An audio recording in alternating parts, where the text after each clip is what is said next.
Hoy vamos a comenzar con las clases relacionadas con el tema de hemostasia. Va a haber varias clases hablando de inhibidores y distintos factores y también de pruebas de coagulación que nos permiten evaluar la hemostasia de un paciente.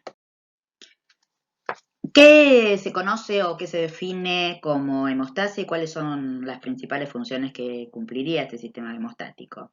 En realidad, la hemostasia se refiere a un conjunto de procesos, ¿sí? Que se realizan entre distintos componentes de la sangre y la pared vascular y cuyas funciones específicamente serían mantener la fluidez de la sangre, evitar las pérdidas sanguíneas si hay alguna lesión y restaurar la estructura vascular normal.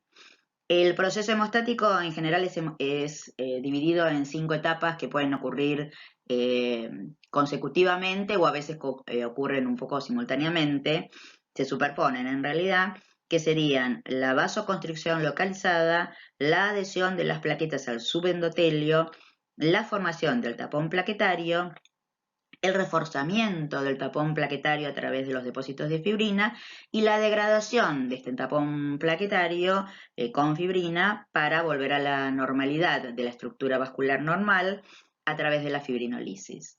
A lo largo de las clases vamos a ir desarrollando cada uno de estos procesos.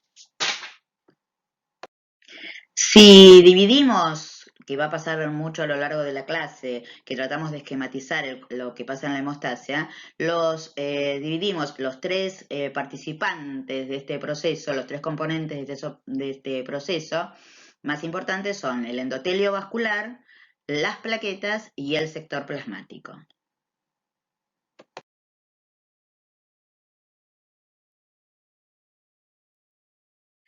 En esta diapositiva vemos un esquema de, en este caso, la arteria coronaria, pero es similar con distintas cantidades de subendotelio según los distintos tipos de vasos, pero lo que vemos es que el endotelio es la capa superficial, la que está en contacto directo con la sangre, una capa de una sola,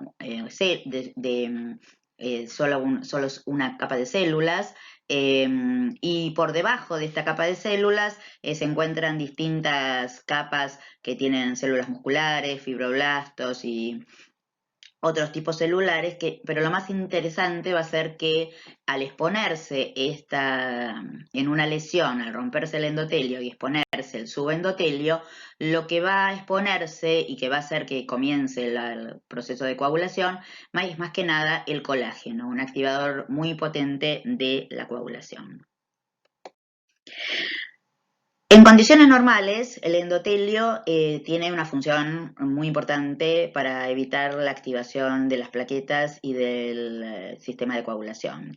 En realidad produce una gran cantidad de sustancias anticoagulantes y una gran cantidad de sustancias antiagregantes, pero sobre todo la liberación de óxido nítrico y de prostaciclina van a ser los más importantes para evitar una activación de las plaquetas sin que haya un daño del endotelio.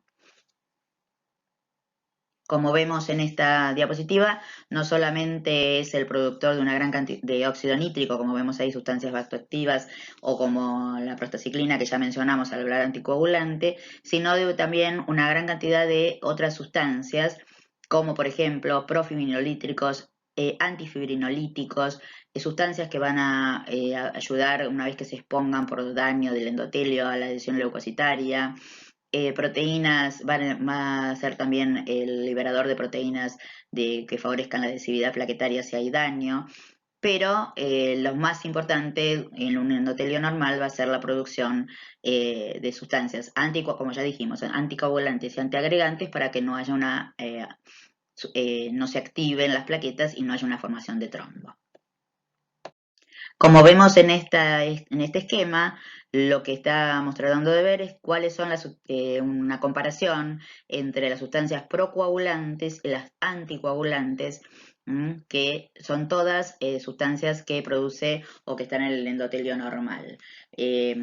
Obviamente, lo que estamos hablando es que en el endotelio normal, normalmente las más importantes y las que van a tener, como ya dijimos, más importancia son las anticoagulantes, como ahí vemos que después cuando mencionemos a lo largo de las clases se van a enterar, se van a dar cuenta de lo que estamos mencionando, pero vemos un activador del plasminógeno, el activador tisular del plasminógeno, que por lo tanto va a activar la fibrinolisis, va a estar la activación, la trombomodulina, que va a actuar sobre el sistema de la proteína C activa, va a estar el inhibidor del factor tisular, y por el otro lado, si vemos sustancias procoagulantes, va a haber un inhibidor del activador del plasminógeno, va a haber una liberación de factor von Willebrand, es decir, una serie de sustancias que también van a favorecer la coagulación cuando haya un daño del endotelio.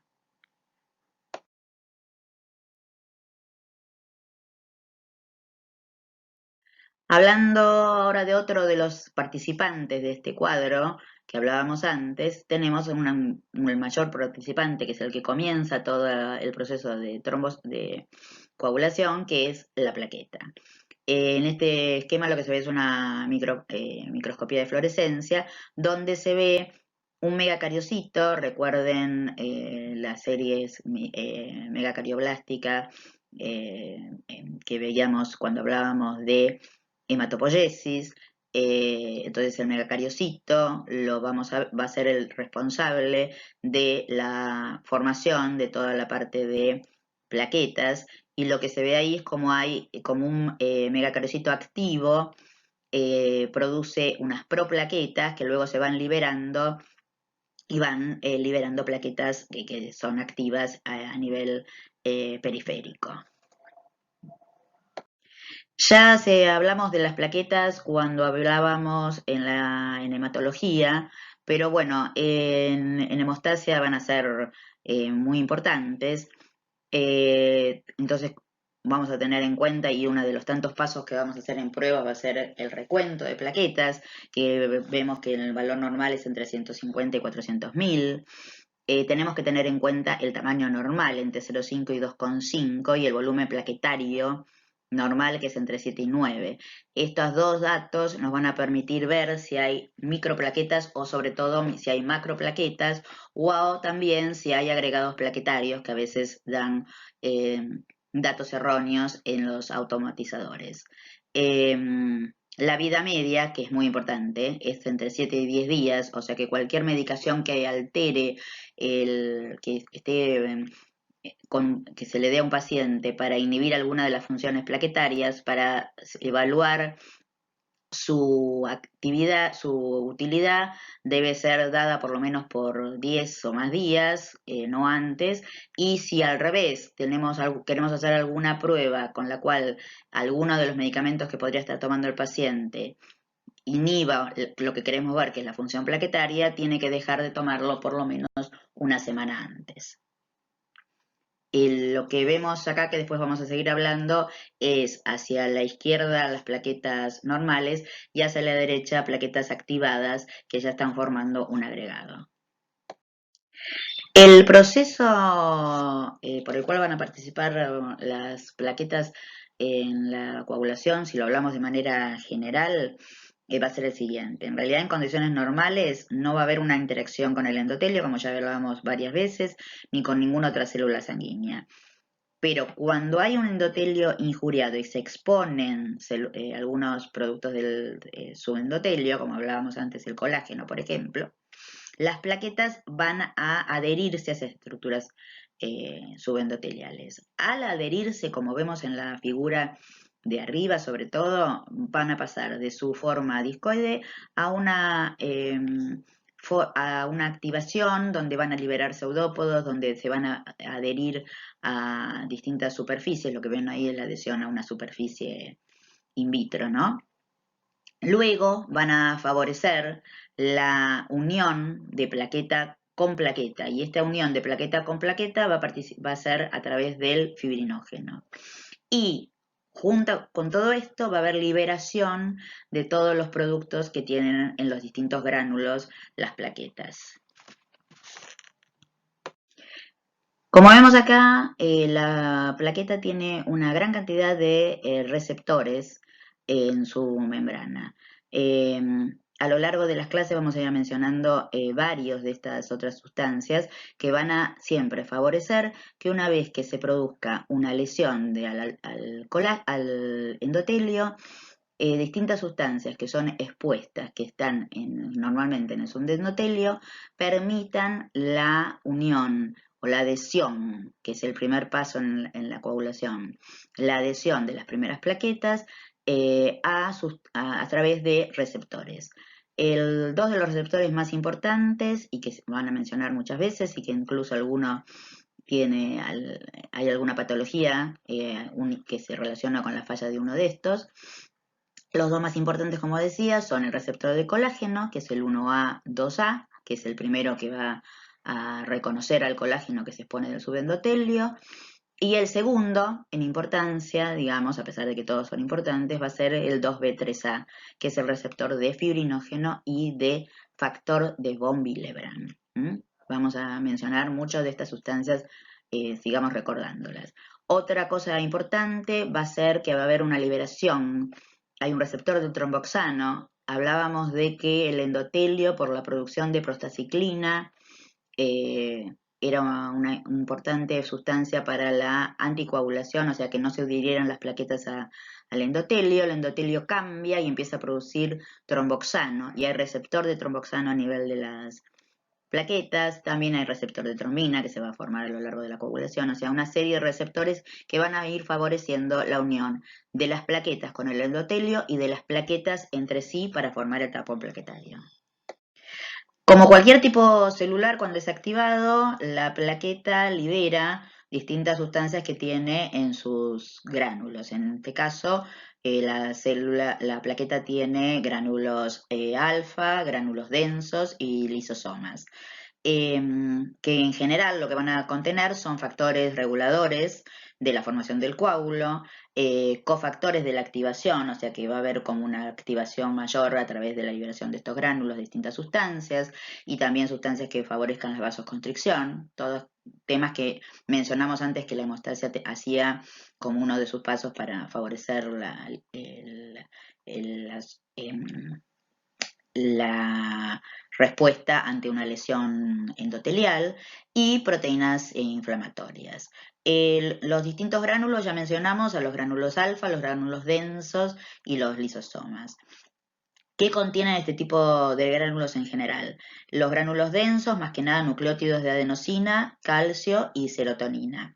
Los gránulos alfa, proteínas, algunas sintetizadas en los megacariocitos, como el factor plaquetario 4, y la P-selectina, por ejemplo, que también es importante en todo lo que sea la activación y la unión de las plaquetas. Y también los gránulos alfa van a contener factor 5, factor de von Willebrand, fibrinógeno. Y todas estas sustancias van a ser liberadas a la circulación cuando la plaqueta se active.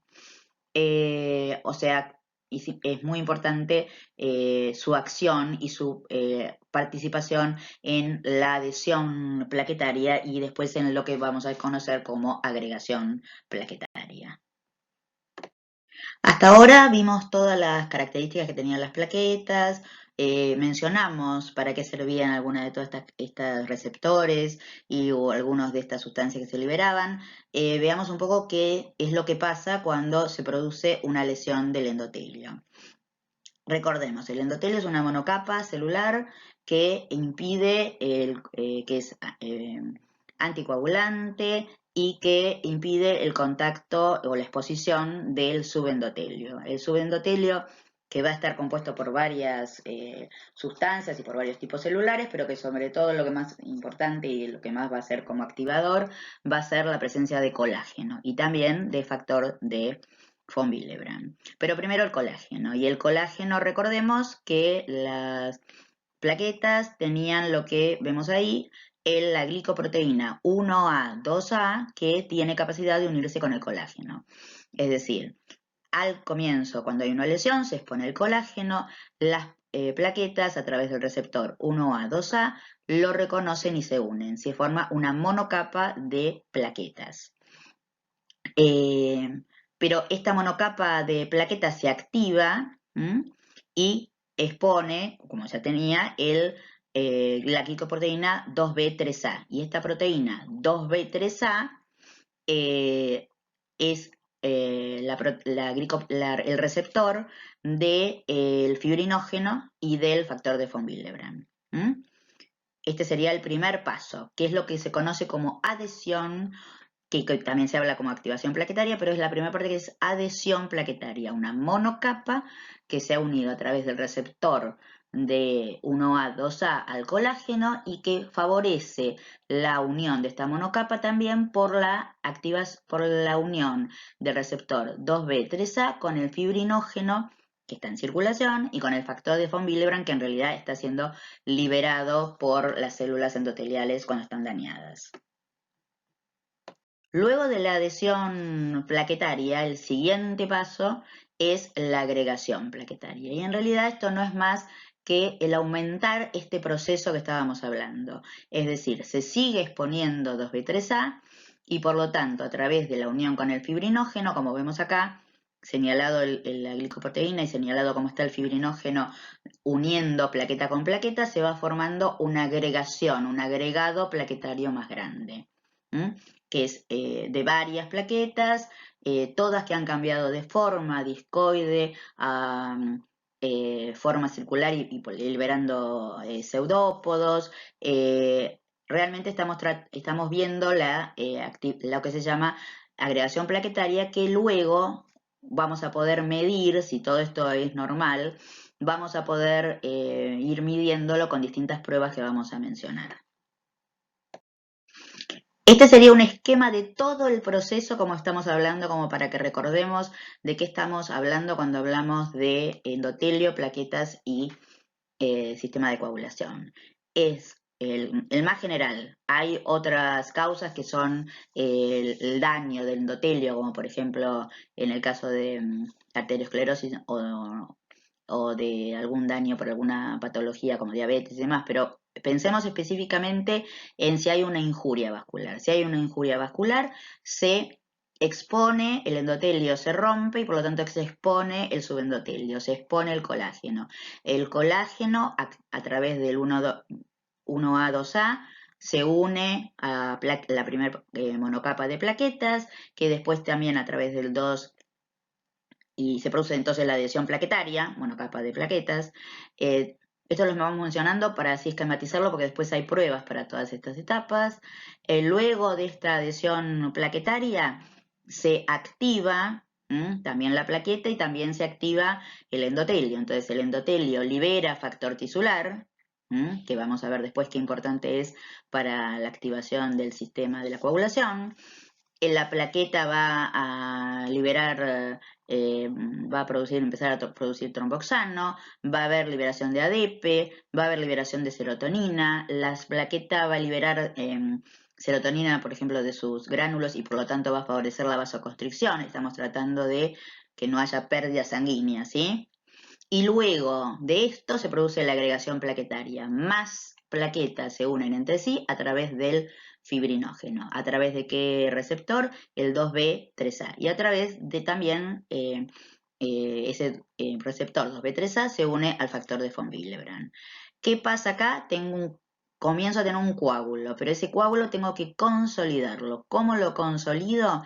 A través de la activación de los sistema de coagulación que hace que el coágulo se comprima, se achique, entonces sea un verdadero tapón plaquetario, bien unido al endotelio como para no dañar, para no influir en la disminución del flujo sanguíneo, y para que este coágulo luego se destruya y el vaso vuelva a ser un vaso normal, luego de todos estos procesos tiene que activarse el sistema fibrinolítico, que no va a ser nada más que degradar este coágulo, este tapón plaquetario que se ha formado. Y entonces nos queda hablar del sistema de coagulación. Bueno, como hicimos antes con el endotelio y con las plaquetas, primero vamos a hablar un poco en general de qué es lo que forma este sistema de coagulación. Y este sistema de coagulación, más que nada, está formado por factores de coagulación. Después vamos a ver que hay hay inhibidores de estos factores y demás, pero ahora centrémonos en esta parte, en los factores de coagulación, que en general son glicoproteínas plasmáticas que se sintetizan en el hígado, salvo el factor tisular, que es de síntesis endotelial, y que se conocen con números romanos.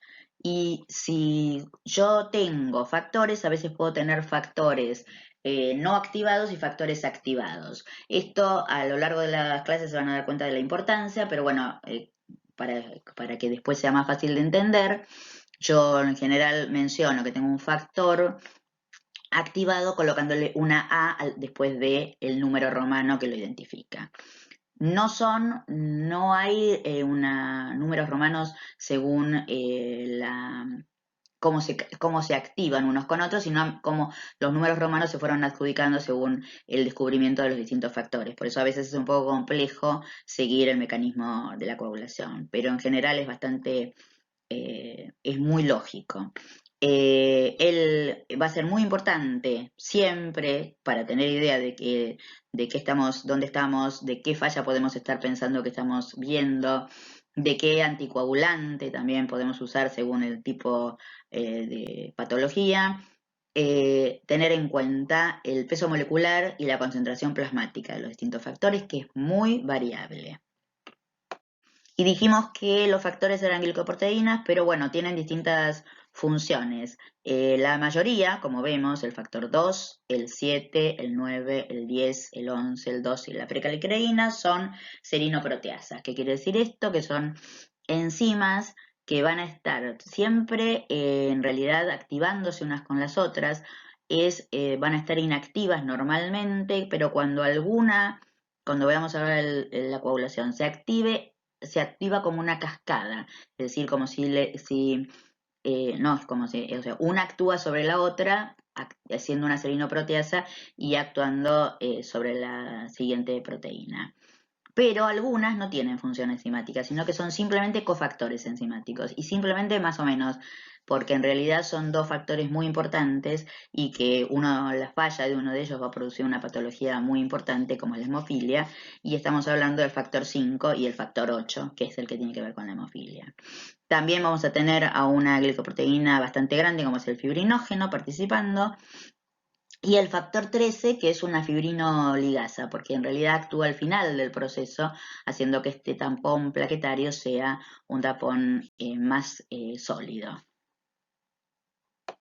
Dijimos antes que los pesos moleculares y las concentraciones, incluso los tiempos de vida media, son muy diferentes según los distintos factores. Vamos a poner algún ejemplo muy claro, como por ejemplo el peso molecular del fibrinógeno.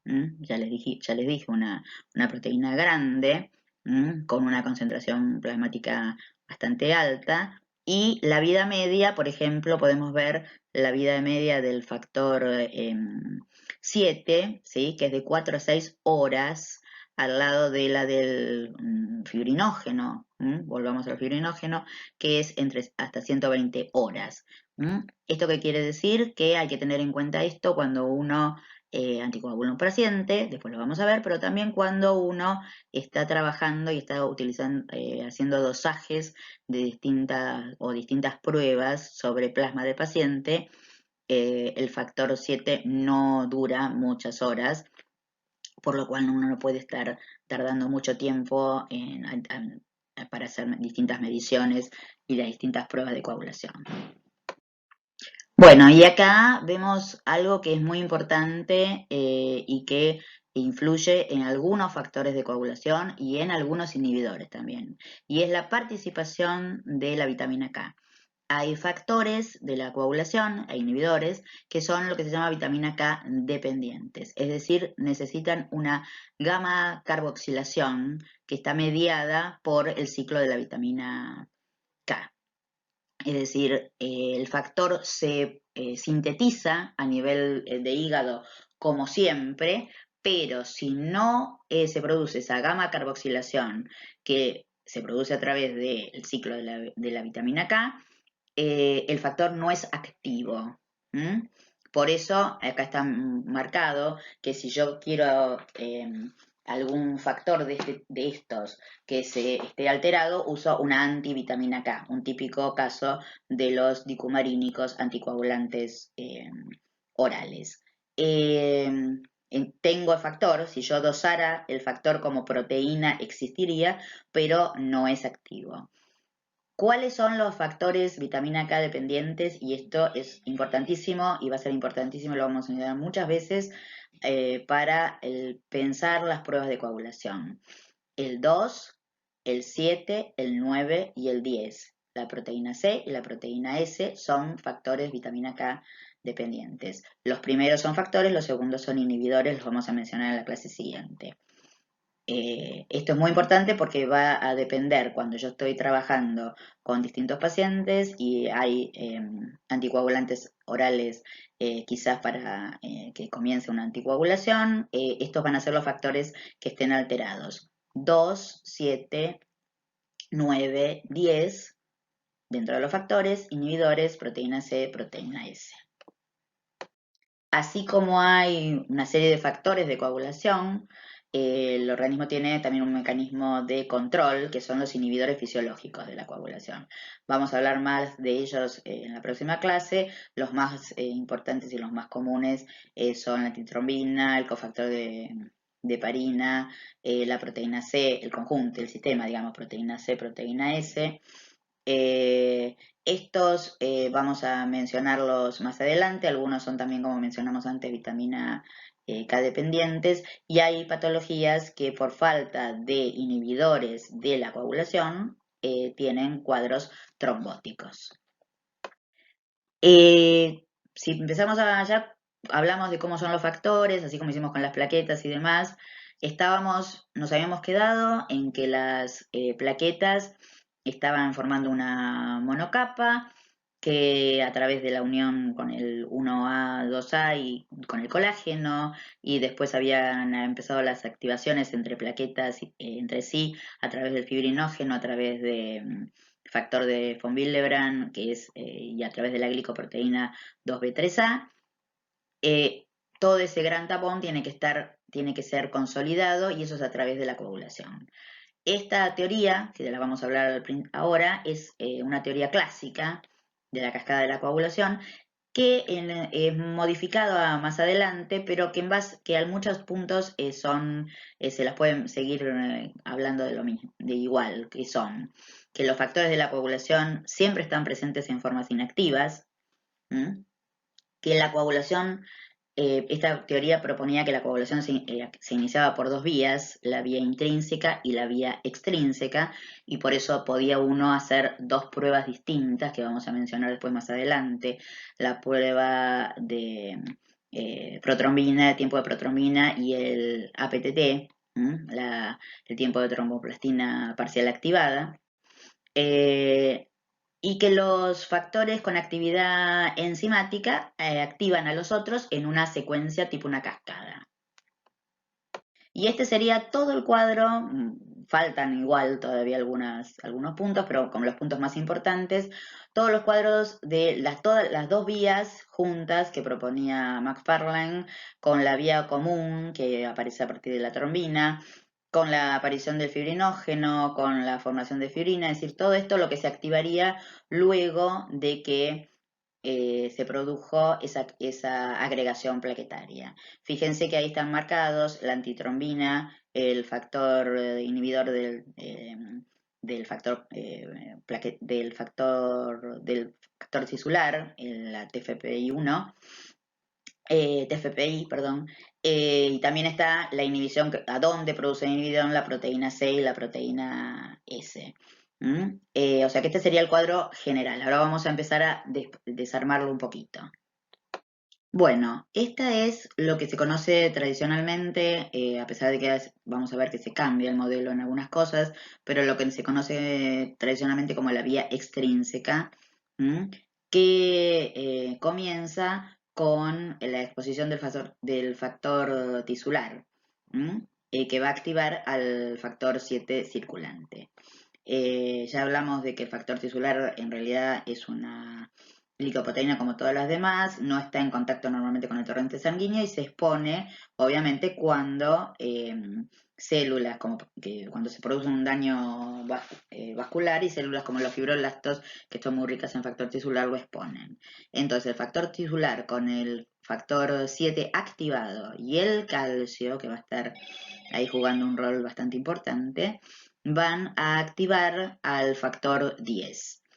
El factor 10 que va a pasar a 10, por lo tanto, como ven la diferencia, factor 10 a factor 10 activado, y el factor 10 activado va a ser un complejo, esto es en la teoría clásica, factor 10 activado forma un complejo con el factor 5, el calcio y el fosfolípidos, ¿sí?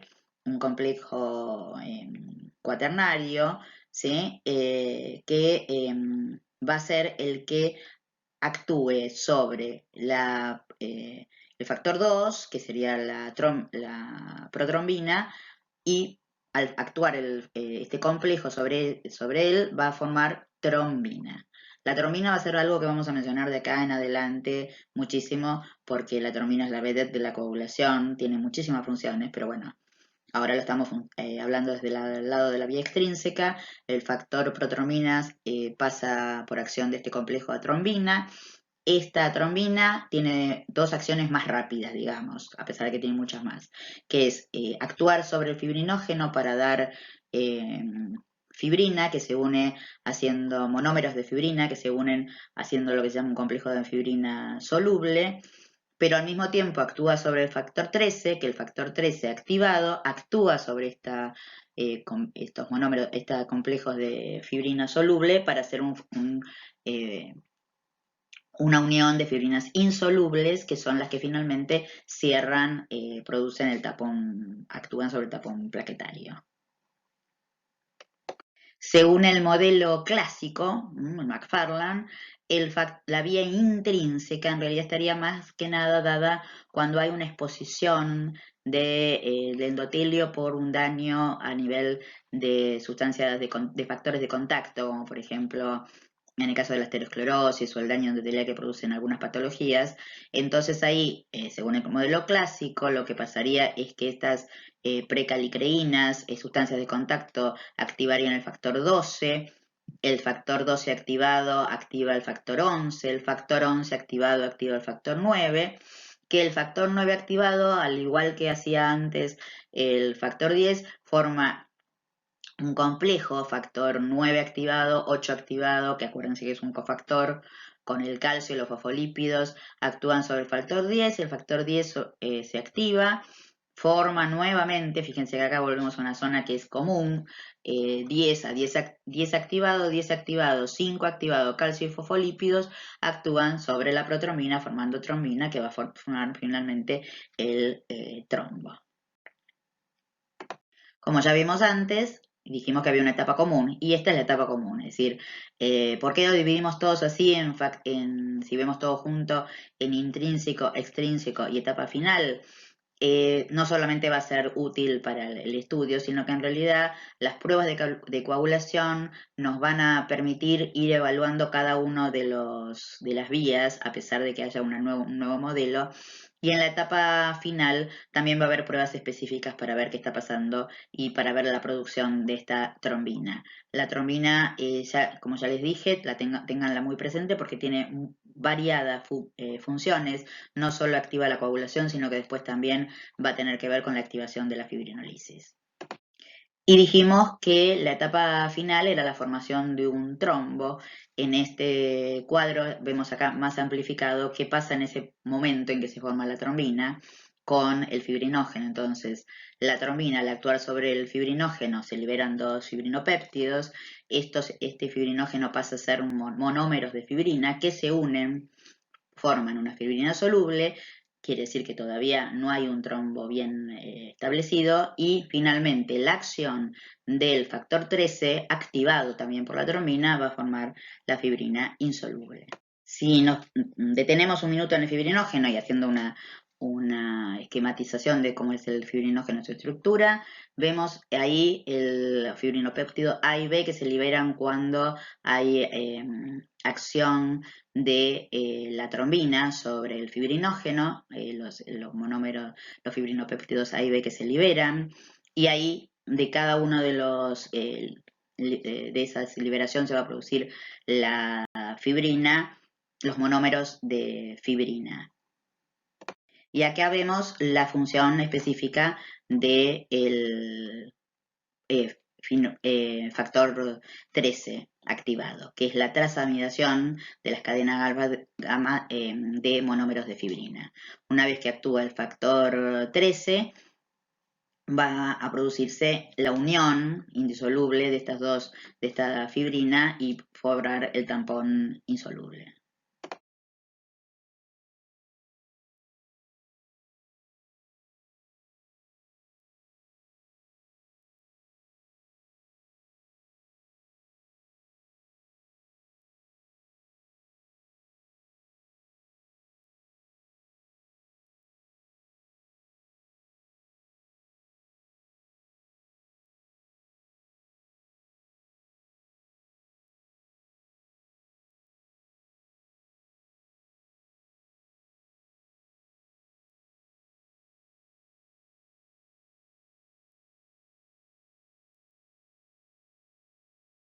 Bueno, hasta ahora todo parecía muy claro, pero el tema pasa porque este modelo anterior que habíamos hablado no contestaba alguna de las dudas o alguna de las patologías que fueron viéndose.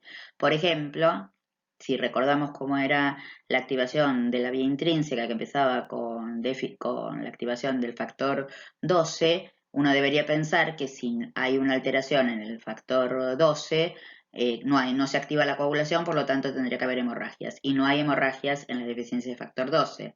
Lo mismo, no hay manifestaciones clínicas claras con un déficit de factor 11, es decir, hay distintas manifestaciones clínicas y también debería haber solamente hemorragia. Tampoco parece alterarse todo por la ausencia de quininógenos y precalicraínas, y en realidad se ve que empieza a verse que hay interacciones entre las dos vías de activación, no son tan individuales ni tan separadas y solo unidas por la vía común. Y una cosa que fue directamente muy importante fue, recuerden que el factor tisular es el que activa la vía extrínseca cuando hay injuria, y se descubrió el inhibidor del factor tisular, y eso hizo que se reviera toda la cascada tradicional. Bueno, ¿qué es lo que se propone? Acuérdense la de McFarland de 1964, esta es de 1985. ¿Qué es lo que uno podría pensar como diferente de lo que estábamos hablando? Primero, bueno, volvemos a iniciar que el daño tisular se inicia con un daño tisular, que la coagulación se activa con un daño tisular y la liberación de factor tisular. Y que este paso es regulado por ese inhibidor del factor tisular que hasta ahora no se conocía. O sea, se le da mucha importancia a la participación del factor tisular como iniciador del proceso de coagulación. Por otro lado, se demuestra que ese complejo del 7 activado, factor tisular y calcio que se formaba al comienzo, libera de inicio unas pequeñas cantidades de factor 10 activado, ¿sí? Que habíamos hablado, pero también de factor 9 activado. Que si volvemos a las vías, es de la otra vía, no estábamos en la vía extrínseca, sino en la vía intrínseca, según el modelo tradicional. Todo ese complejo, a su vez, es rápidamente inactivado, se demuestra por el inhibidor de factor tisular, y sin embargo, las pequeñas cantidades que se habían formado de 10A, 9A y 2A, o sea, de factor 10 activado, factor 9 activado y factor 2 activado, siguen el curso del sistema. El factor 2 activado produce 8 activado y 5 activado, y además activa el 11. O sea, como hay interacciones a lo largo de las vías, no están separado una vía de la otra. Y bueno, todo esto produce grandes cantidades de 10A, grandes cantidades de trombina, los cuales ya no son imparables, y ahí se pone y todo esto va a ser responsable de la formación de la malla de fibrina.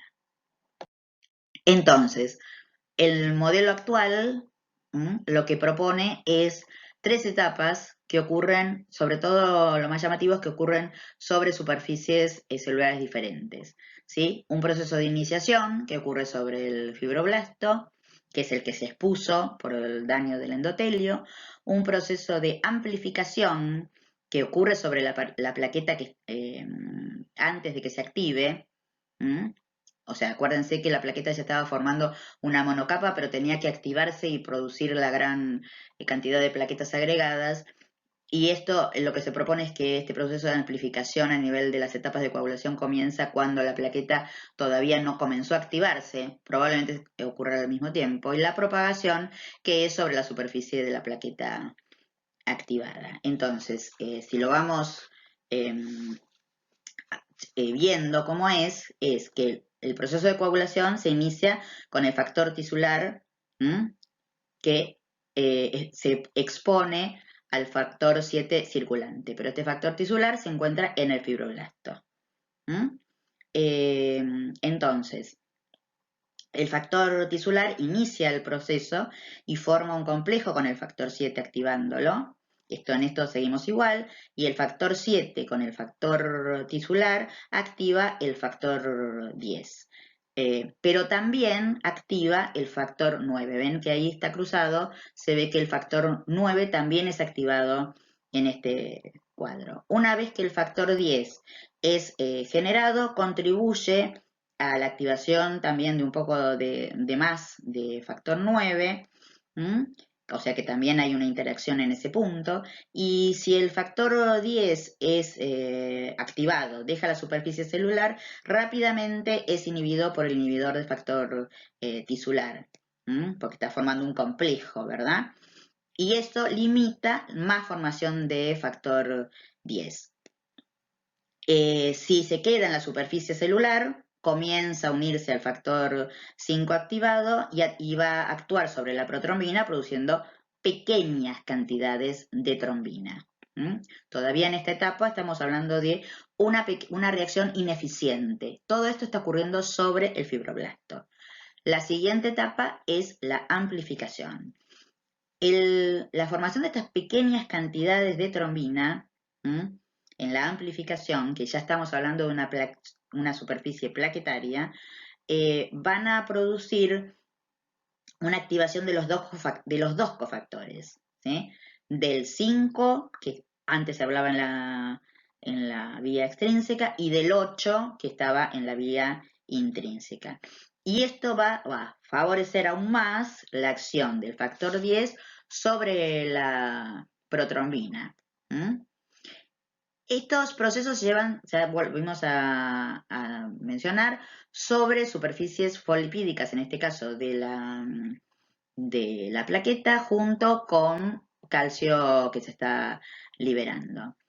El factor FOMBI, como vemos ahí, también actúa a esta altura, estamos en las plaquetas, en la monocapa, actúa el factor de von Willebrand, que se une al factor 8 a través de otro de las glicoproteínas que ya vimos cuando hablamos de plaquetas, que es la 1B59, haciendo más eficiente el clivaje y la activación del factor 8 por trombina.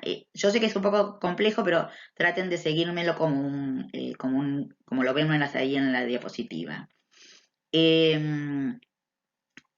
entonces se produce una formación de 10 a través del complejo que forma el 9 con el 8, que es muy eficiente, mucho más eficiente que el complejo que estaban formando el factor tisular y el factor 7 activo. ¿Qué quiere decir que esto sea más eficiente?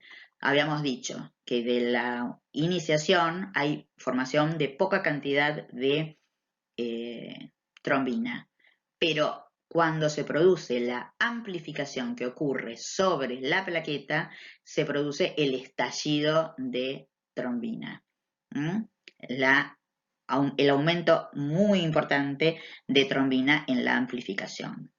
La trombina, entonces, es la que va a empezar a producir y a actuar en gran cantidad sobre la protrombina, formando cada vez más trombina. La protrombina que se generó ahí va a ser como un feedback positivo, es ella misma, va a activar más factores y va a terminar activando finalmente todo el proceso de coagulación, terminando en la activación de distintos factores y una gran cantidad de factor 10 que va a actuar sobre más protrombina para formar más trombina, y a su vez esa trombina va a tener dos acciones más importantes. Una, activar fibrinógeno para que forme fibrinas, monómeros de fibrina para formar la fibrina soluble y después la insoluble, y por otro lado la activación del proceso de fibrinolisis.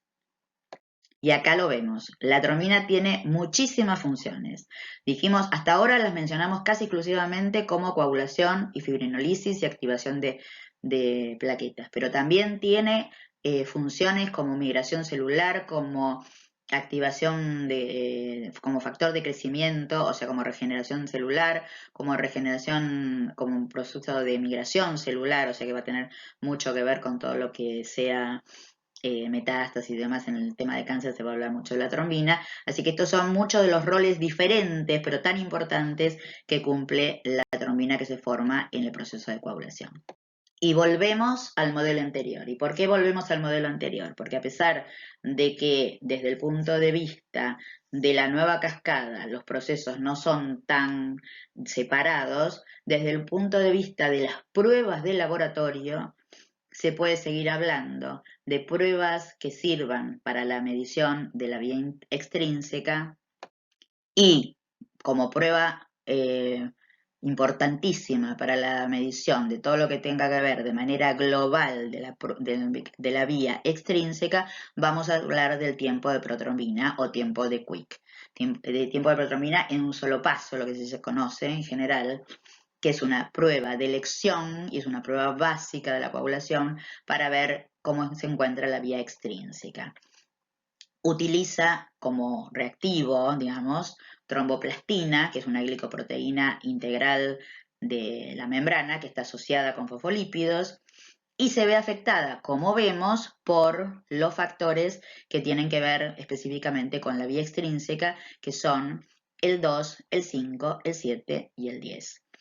Esto es muy importante y a partir de acá lo vamos a mencionar muchas veces. Los factores de la vía extrínseca son el 2, el 5, el 7 y el 10.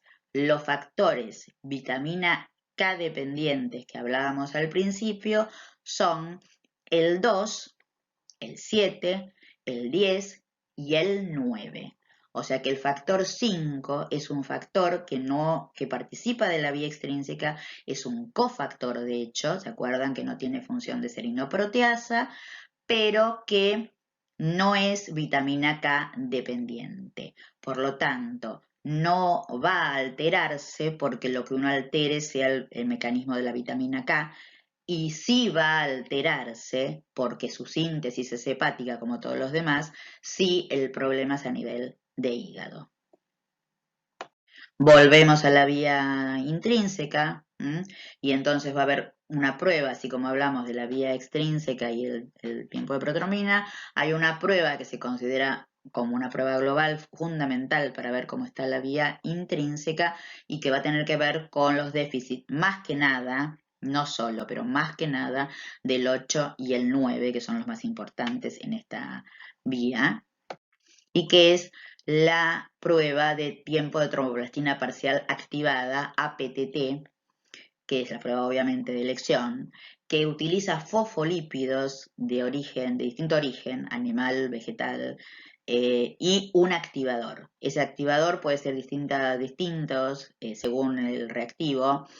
Antes uno lo mencionaba, y a lo mejor ustedes lo escucharon mencionar como KPTT, porque el activador más común era el kaolin, por eso uno ahora usa la mejor forma de decirlo, llamarla, que es el APTT, porque está activada, porque puede ser que este activador sea el ácido elágico, la sílica o el kaolin.